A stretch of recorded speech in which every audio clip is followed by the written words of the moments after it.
Gab, you wrote a piece on the website about Barcelona and how the future is not looking that doomed. There's reasons to be hopeful for the years to come. Yeah, I came up with a whole bunch of reasons. Oh, that's kind of you. To be cheerful, I know. Isn't that nice? It's nice. Look, obviously, the headline is that, Messi's out of contract in the summer. Yeah.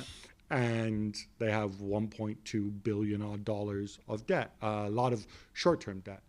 However, I think what people forget is, first and foremost, that can be renegotiated. Mm-hmm. And if you're Barcelona, you're a public institution, right? And that makes it easier for you to renegotiate your debt. It's not like if Manchester United, for example, were defaulting on the debt and I was a bank who had lent them money, I'd be going after the Glazers. I'd be going like, Avram, Joel, okay, I'm going to send the repo men round. I'm going to make you liquidate assets elsewhere, whatever. Barcelona don't have that.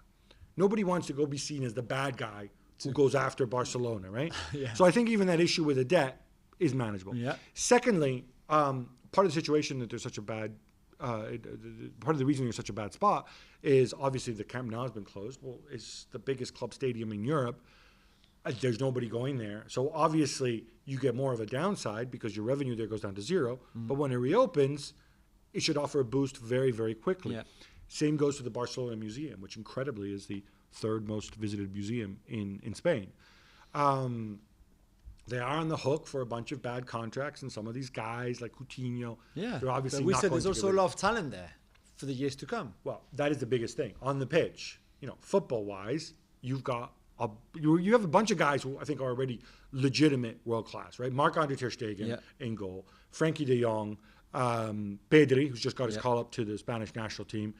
I mean, Ansu Fati. And Ansu Fati when he returns, right? So that is a great place to start. You've got a bunch of other guys who could reach that level out of Serginho Dest, maybe Mingueza, maybe Lange, maybe Trincao. Yeah, maybe. You've got guys who can go to that level. If Ousmane Dembele stays fit, he is at that level, right? So these are all things that play in there. You can get another season or two out of Jordi Alba. He's been called up to the Spanish national team again. And then there's the Messi issue, right? People say, it would be a disaster if Messi leaves. This is where you got to be brave. You got to turn into a win-win. You say, this is how much we value Messi. And you go and you ask him. You ask him for a hometown discount. You ask him for a show of loyalty. Yeah, and say, listen, fair. If you want to go elsewhere, that's fine. And if he goes elsewhere, all of a sudden, you've saved a whole bunch of money. You've resolved a big part of your debt problems.